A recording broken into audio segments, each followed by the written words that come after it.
Okay, so thank you all for joining us today. Welcome to this webinar about community retrofit through area-based approaches. My name is Sandy. I work for an organisation called People Powered Retrofit, and I'm really happy to be hosting this meeting along with my colleague Marianne Heaslip. This is part of the RenoCOOP project, which I'm going to introduce in a second. The agenda for today, I'm just going to do a really quick welcome, housekeeping, all of that kind of jazz, and then we'll have a presentation from Marianne.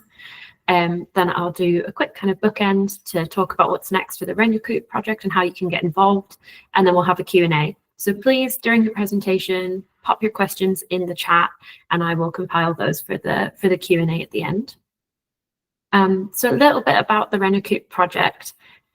This is a European project co-funded by the LIFE Fund, and we have different partners from different cooperatives. So we've got Snap, Energent, Goyenair, Les Avant, Copernico, and ourselves, People Powered Retrofit. And the project is looking at 3 different thematic areas. So one of those is neighbourhood-based approaches. One of them is relationships with builders, and one is building renovation passports. And the project is looking at these within the context of European one-stop shops and trying to understand sort of where are the best practices, what's working well, what are some new innovations in these 3 areas, and also how we can kind of codify these approaches and kind of build the sector of one-stop shops across these areas. So throughout the project, we're going to be having lots of knowledge transfers and webinars and dissemination activities, which we hope you will be able to attend. And this is one of the first ones. Just a little bit of housekeeping. We're recording this session. You will receive both the slides and this recording by email after the webinar. You can't unmute yourselves, but yeah, you can use the chat for questions and any tech support needs that you have. We're going to finish in about 40 minutes. There aren't any planned breaks, but please feel free to take a break whenever you need one. So that's all from me in terms of housekeeping. Thank you for introducing yourselves in the chat. Please keep doing so. And I'm going to hand over to Marianne Heaslip, who's the Technical Director at People Powered Retrofit. Okay. Thank you, Sandy, and thanks to everyone for coming. So I've just been asked, it's a relatively short presentation, so we're not going to get into loads of detail, but I'm sure there might be some detail that comes out in the Q&A. I'm just going to share my screen because I've got a few images to share with you as well.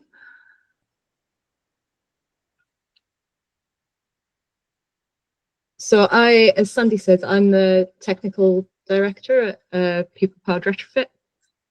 And what that basically means is I am responsible for developing some of our technical guidance and support, which we're a one-stop shop. So our main reason to exist is to support people through their retrofit projects. Which, as I'm sure quite a few of you on the call know already, can be quite confusing, quite daunting. So we're there to kind of help people decide what's best for their home and then try and make sure that that gets done well and properly. And we're based in Manchester, but we also do work across the Northwest. I'm an architect by background and have specialised in retrofit over about the last 15 years now. So and what I've been asked to talk about is area-based retrofit. I think that it's something that's become a bit more of a buzzword recently, but I guess what I'd argue is that we've been doing area-based retrofit in various forms for a very long time. It's just that we didn't used to call it that. The first retrofit projects that I ever got involved with nearly 20 years ago now were actually part of an estate regeneration program in Liverpool, adding insulation and re-roofing and sorting out existing system built houses from the 1930s, 20s. But a lot of that activity is being done in social and public housing. as estate regeneration, as neighbourhood renewal schemes, where a lot of the ownership and the financing is under the same organisation. So that does, not saying that those schemes are simple, they're definitely not. I've been involved in them. I know that they're still technical challenges and can be quite complicated to arrange, and funding is always a challenge. But actually, when you're dealing with buildings that are all, for the most part, in the same ownership, it does simplify things to a degree. But some of the technical challenges and some of the tools that you might use are maybe similar to how we might approach things in a one-stop shop, but we're using a different approach. To give you a bit of background, I'm sure some of you on the call are very familiar, but the idea of one-stop shop, so the idea of having an advice service for householders, is to help people navigate this very confusing field. And it's usually conceived of as it's a one-to-one relationship, so it's a very individualized.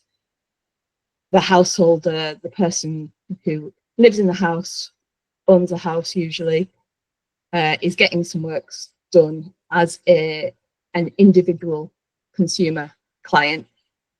But actually, when you're working on it from kind of the side that we see it, we have more of it's like a one-to-many relationship. So we're developing designs, developing tools, developing knowledge and advice, and we see a lot of similar houses time after time. So we're able to pool some of that knowledge and resources and use them across multiple homes. So it's not as individualistic, one-off as it might sometimes be conceived of. And the other thing to say is that in theory, that one-stop shop can be at any scale, and there are some in the UK and in Ireland. There are one-stop shops that operate at a national scale, but actually when you look at the Energy Performance Buildings Directive, there's an assumption that they're at least working kind of regionally, if not locally.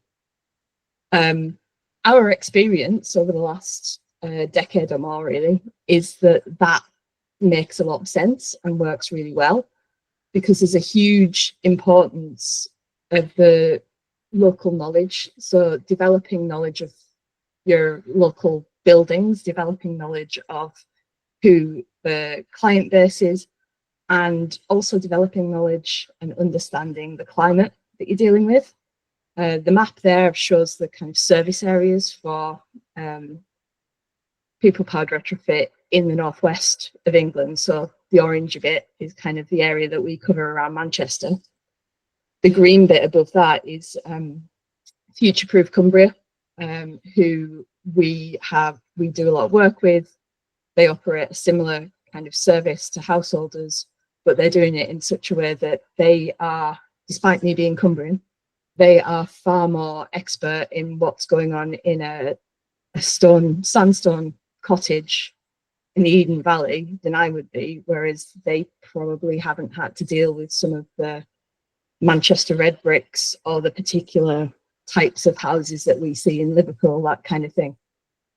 And then, yeah, as I said, the climate is a big factor as well. Maybe the UK's and Ireland as islands are a little bit extreme in this, but the climate varies, even down to quite a local level. So having knowledge of that and how buildings respond to it, and what types of retrofit measures and materials are appropriate, is incredibly important. And then finally, networks and supply chains tend to operate locally. It does depend on the technology or the element of the building that you're talking about, but it would be a rare joiner who wants to travel hundreds and hundreds of miles to do a loft insulation job. There are some things that operate much more locally, whereas maybe someone who's installing a heat pump, where it's a bit more high value, a bit smaller in terms of timescale, might be prepared to travel a bit further. But geography is kind of really important. And I suppose when we're talking about area-based retrofit, that's one of the things to think about within it. So we've been operating for a little while now, and delivering services to individual owner-occupiers in our area, but also collaborating with lots of other community energy organisations who are trying to encourage retrofit in their areas.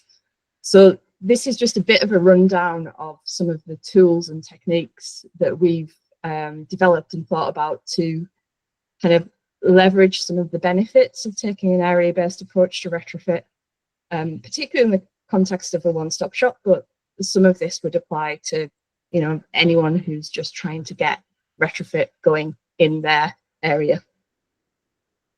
The first of these that I think is the one that people kind of tend to land on first, and it's really a very useful tool, is the idea of archetyping. So that's the idea of grouping within the area that you're operating within, or sometimes it's within a particular landlord's building stock. It's kind of carrying out a stock analysis. So what are the houses that you've got? How are they performing?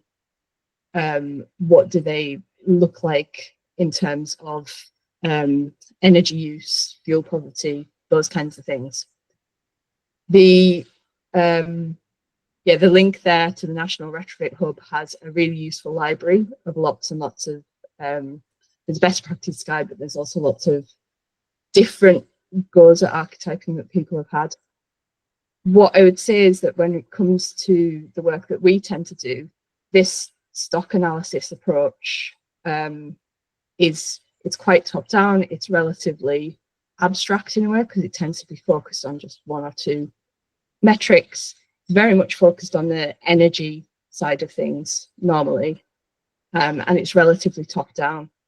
What we have tended to find useful is taking a slightly different approach and kind of looking at buildings from the bottom up. So taking more of a place-based approach.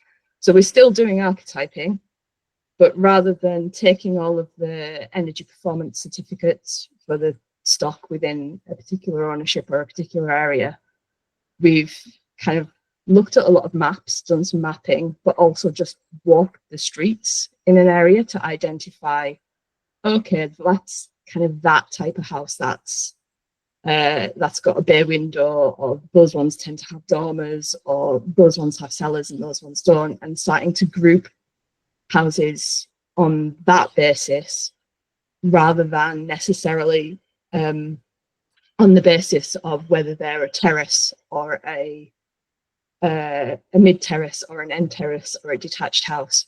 Because I can tell you now, I work a lot in the north of England.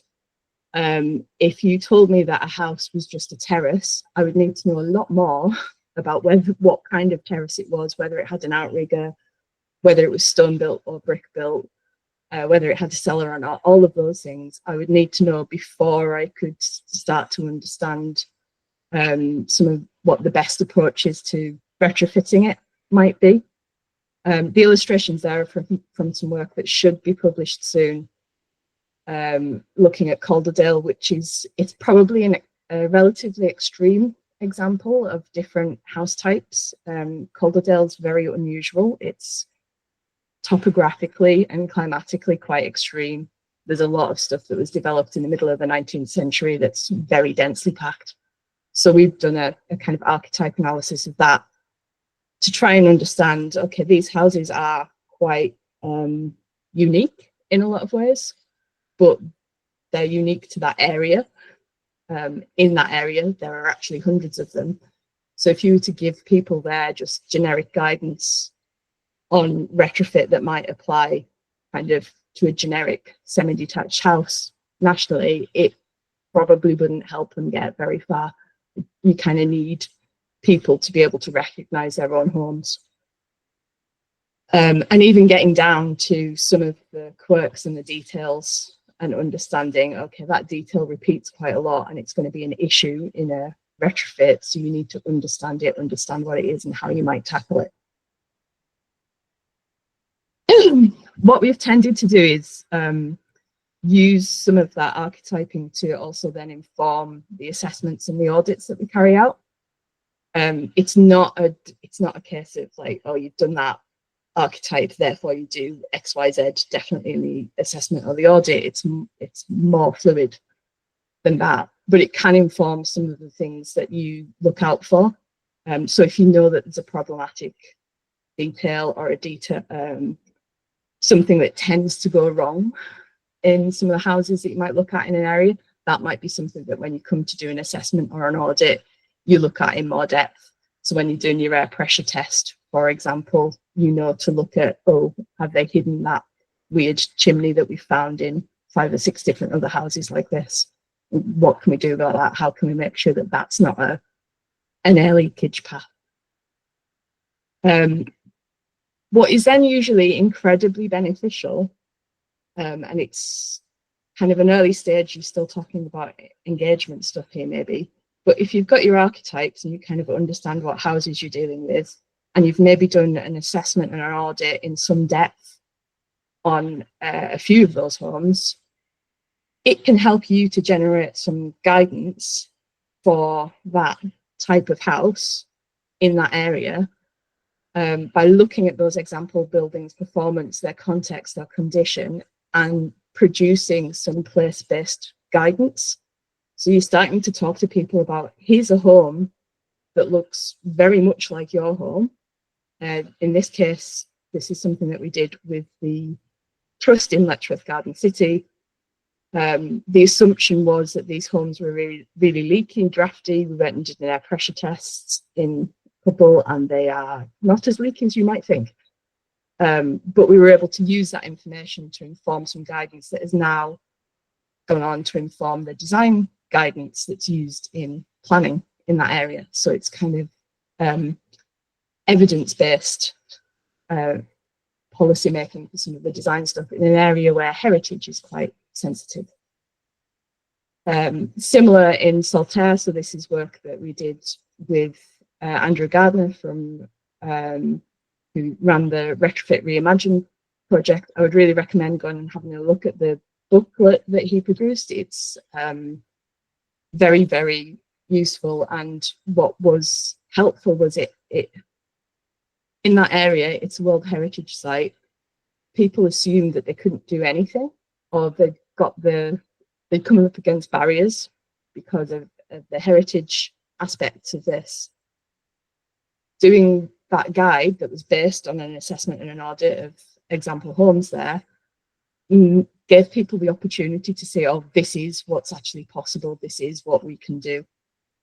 So things are actually happening there now, and they've got as far as, I think Andrew's managed to win the argument, and they are being able to fit a heat pump in one of the homes, and these are, you know, stone built mid-19th century homes that sometimes the assumption is, oh, you can't really touch them, but actually it's done sensitively. If you really understand them, you can move on with it.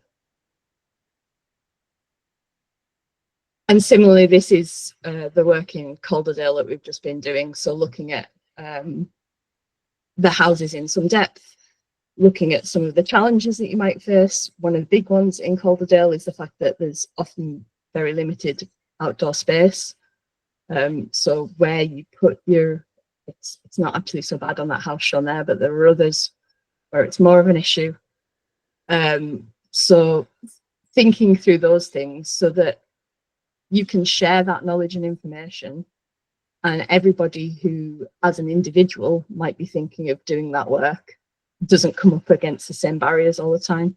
So you're using this, as they did in Saltaire as well, to not just talk to householders, but talk to builders, talk to suppliers, talk to the local authority about what's possible in terms of planning as well.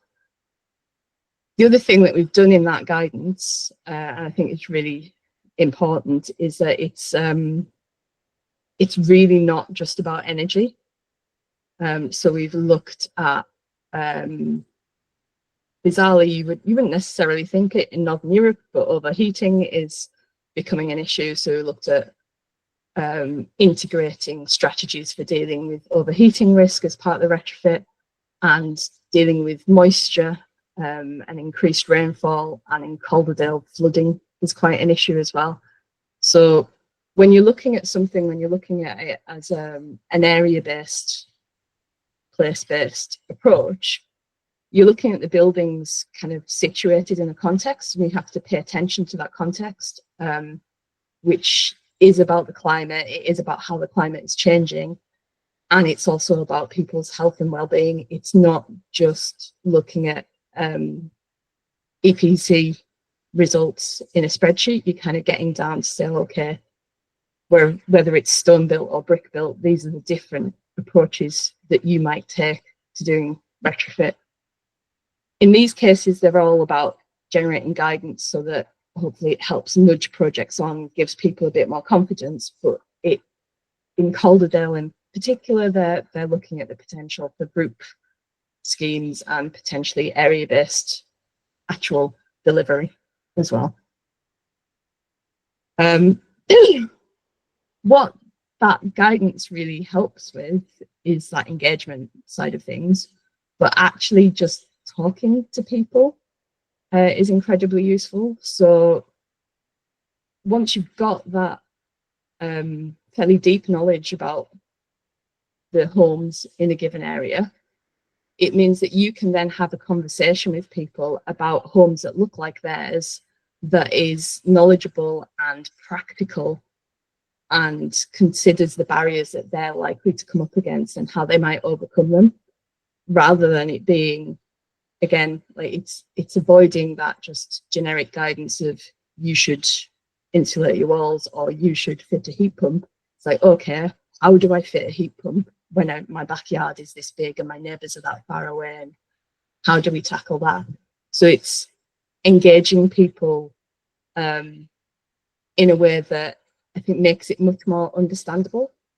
So one of the things that we've done in quite a few places is this idea of a home energy house party. We open up a house, run an air pressure test, give people thermal cameras.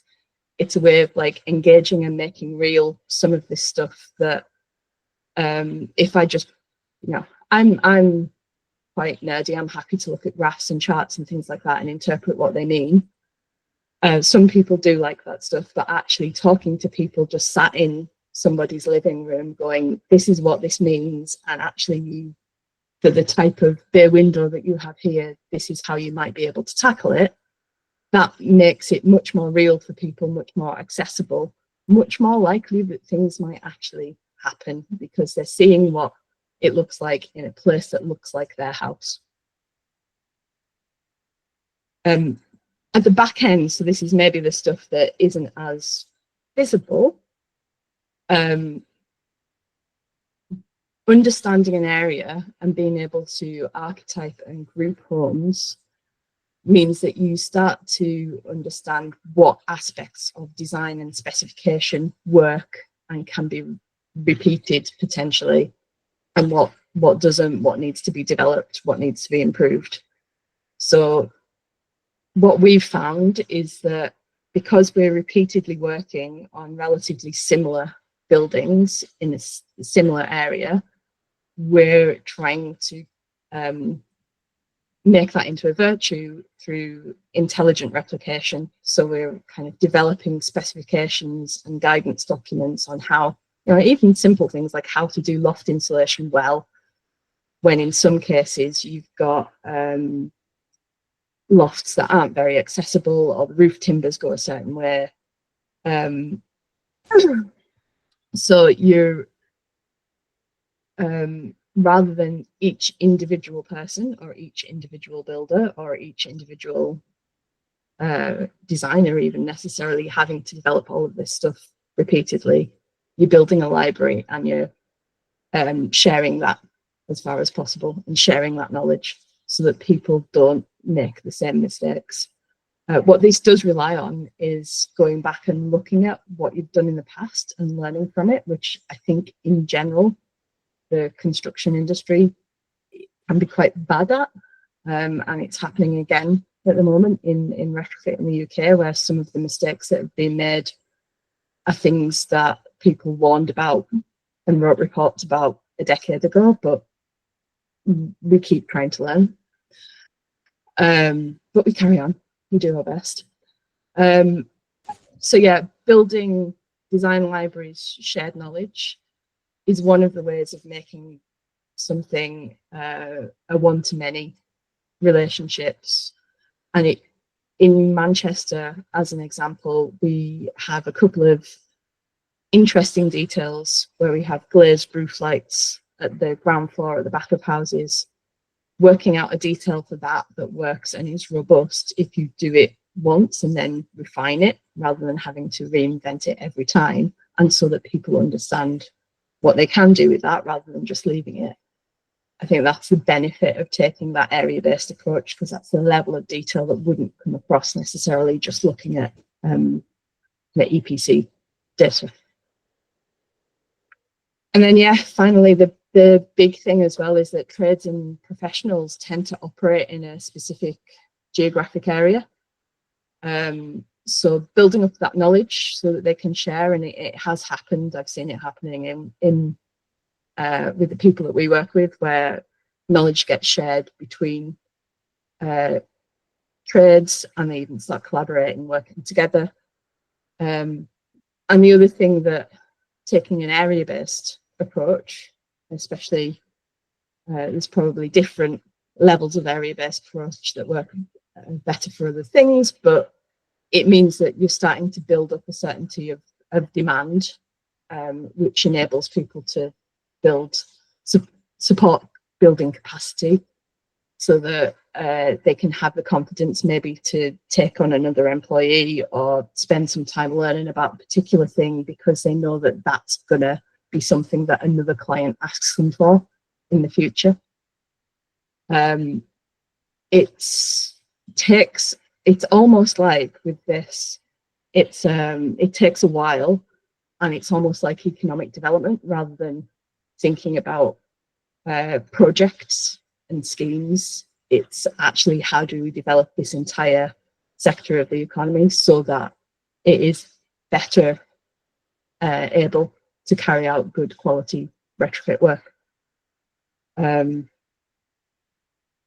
then finally, something that we've realized as well is that taking this area-based approach, it means that you are more able to potentially unlock different shared projects.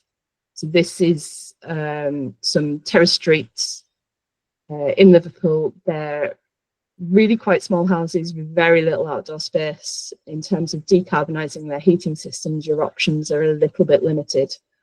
So by looking at it on a street basis rather than on an individual house basis means that there are more opportunities for potentially shared systems, and also going beyond energy efficiency improvements in that case as well. So thinking about actually, how do you deal with overheating risks, and maybe deal with some of the green infrastructure and potential flood risks in the area as well. So unlocking those shared projects rather than each of us being kind of our own individual problem. We share problems, and hopefully that helps us overcome them. So yeah, I suppose just as a bit of a conclusion, I'd kind of argue that all retrofit is actually area-based in a way, in that homes have to exist in physical space. So treating them as something abstracted from that, I think, is part of what's led us into some problems and difficulties in the past. There are lots of tools and approaches that can be used to kind of break out of those individualistic approaches. Shared a few of them there. I'm sure other people have other tools and approaches that they use, but I think it's yeah, it helps to make this a collective effort, really. That replication and knowledge sharing can really help support capacity building across clients and one-stop shops, but also the supply chain, by which I mean in the broader sense as well. I'm not just talking about builders, I mean kind of architects, surveyors, engineers, the planning authorities. It's a really huge task that we need to do to tackle retrofit. It's interesting to me because it is both very local, like right down to people's living rooms, and has hopefully a global impact.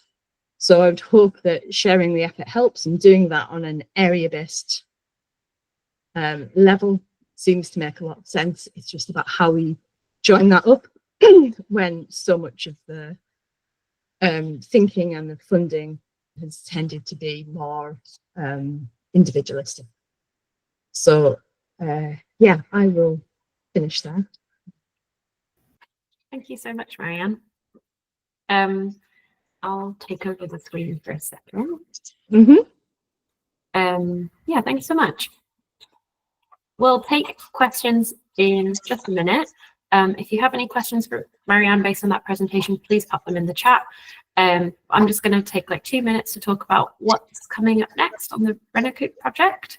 So as I sort of mentioned at the start, and for anyone who joined afterwards, the RenoCOOP project is a LIFE-CET project that's looking at how cooperative citizen-led retrofit can work through one-stop shop models. And we've got a particular focus on area-based retrofit, hence today's presentation, also collaborations with builders and the use of building renovation passports. And one of the things that we're doing is to try to start by understanding the existing landscape of one-stop shops across Europe. So we really want to understand the similarities and differences between different business models, the benefits and drawbacks of different models, and how people are using collective or neighbourhood approaches to retrofit and building renovation passports. So what we are doing is doing some surveying. So we have a questionnaire, which I'm going to pop in the chat. Takes about 15 to 25 minutes to fill in, and we're looking for organizations from across Europe to fill this in and tell us some details about their one-stop shops. So if that's you and you're on this call, please click the link and have a look at the survey. Also, if you know any one-stop shops from across Europe who are doing great work, which you think needs to be amplified, we'd love to share what they're doing through this project. There's also an opportunity to do a short interview with one of the project partners to talk about your work in more detail. And anyone who fills in the survey will get a final report kind of outlining the landscape of one-stop shop business models and how people are doing things across Europe. So that's one thing that we've got going on. We also have another one of these lunchtime webinars next week. So that's with Cornel from Energent, who's on the call today. It's all about building sustainable relationships between one-stop shops and contractors. So kind of building on what Marianne was saying about the supply chain there. So that's next week on the 24th of September. And again, I've put the link to register in the chat, and it will come with the email afterwards as well. So I will stop presenting and put the first question to Marianne. If you have any more questions, please pop them in the chat and I can read them out as they come through. So the first question is from Matthew, who asks that, with the knowledge that EPCs are a terrible gauge of a building's comfort, health, and only a basic estimation of CO2 impact, and with EPC reform coming soon, do you think that future resident engagement and desired outcomes will shift focus from lowering emissions to prioritizing health? I would love to see this, and I think public demand would respond better to this proposition. So what do you think? So I guess the kind of crux of the question is around, will the desired outcome of retrofit shift, but also how will people respond to that shift? Do you think it would be more positive? Yeah, I mean, I suppose I can speak more from our experience in the conversations that we have with householders. And I should say before, because there are people from all across Europe on this call, EPCs in the UK, I think, are maybe a bit worse as a useful tool compared to, I think, in other places across Europe, they maybe have some different metrics in them that can make them more useful. But yeah, when we're talking to householders, the people's EPC rating, which in the UK at least isn't actually a measure of carbon or fuel, kind of, it's a modified fuel use metric related to cost as well. So an EPC in the UK at least is really a measure of the running costs of a home, and even then it doesn't often get it very right for an individual home. But yeah, we very rarely actually talk to people about their EPC rating. We just tend to find that it's not something that massively motivates the people that we deal with. That's probably because we're dealing with a particular cohort. So this is people who come to us who are often planning general home improvements, or they have concerns around climate, or they have problems with damp that they're trying to address.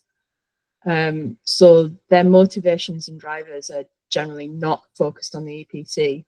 They are often carbon will come into it, but we tend to encourage a more holistic approach to things. So when we're carrying out an assessment or a survey, we ask people specifically about comfort and about health, and we check ventilation systems, and we look for issues like that should all be really addressed as part of any retrofit. You shouldn't, I don't think anyway, and we don't generally as an organisation say, oh, just, you can just whack a heat pump in it and don't worry about that, the state of the building. Otherwise, it has to be done kind of with that whole house approach. But that's kind of easy for us because we're working with people often who have approached us. We're not necessarily in that context anyway. We're not necessarily going out there and doing engagement to kind of persuade someone to join a scheme.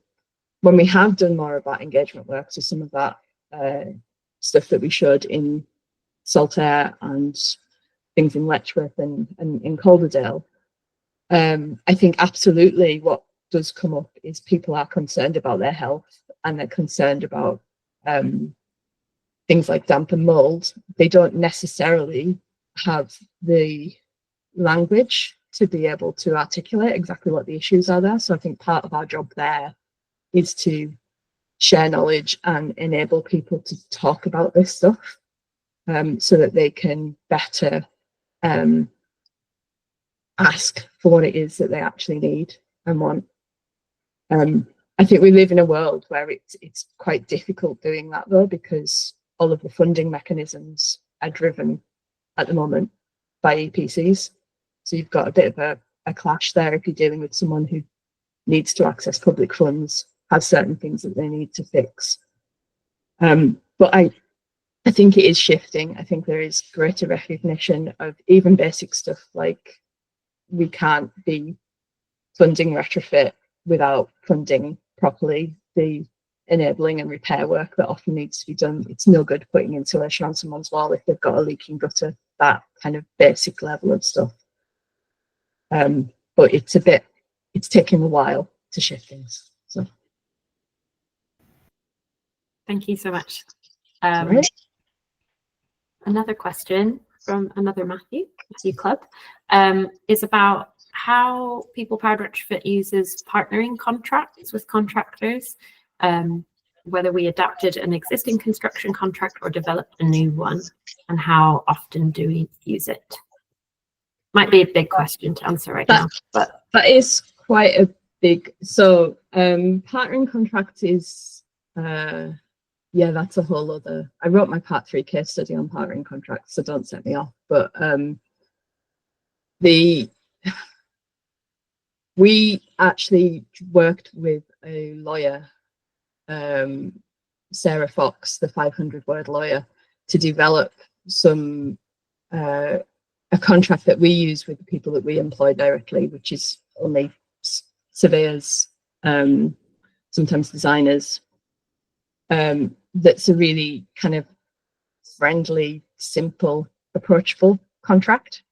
And Sarah developed one of those on a similar theme for between householders and contractors. So we don't actually work. We're not in contract with the builder carrying out the work. Normally, it's more like a traditional architectural arrangement where we're client side advisors. But Sarah does have a form of contract that operates there as well.